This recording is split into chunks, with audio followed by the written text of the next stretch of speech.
In today's video, I'm going to teach you how to add contacts to monday.com. By the end, you'll know exactly where to go, what to click, and how to enter the right information so your team can find and use contact details with confidence. First, head to monday.com and sign into your account. Make sure you're logging into the correct workspace, especially if your organization has multiple workspaces or a CRM setup. If you're part of a larger team, you may need the right permissions to view or edit contacts. If something looks different on your screen, that's usually because your admin has customized the workspace layout or board names. Once you're in, look over to the left-hand sidebar and click on Contacts.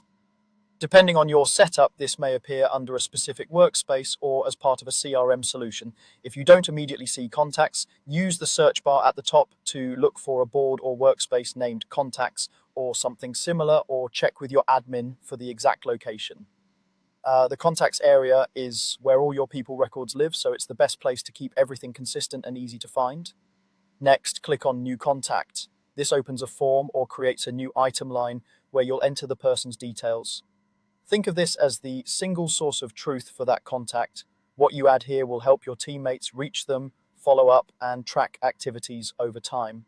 If your board uses a template, you'll see consistent fields waiting for you, which helps maintain clean data across the team. Now, enter the contact details. Start with the essentials: name and email, add company or organization, job title, and a phone number if your team uses it. If there's an owner field, assign the contact to the teammate responsible for the relationship.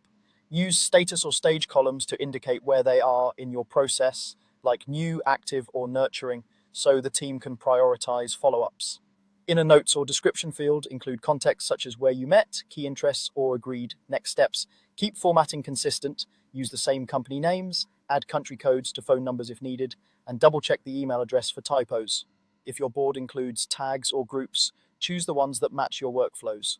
Before finalizing, take a moment to confirm you're not creating a duplicate. Searching by email is a quick way to check. That's it. You've signed in, opened the contacts area, created a new contact, and filled in clear structured details your team can rely on. Repeat these steps for each person you need to add, and your contacts will stay organized, searchable, and ready for action.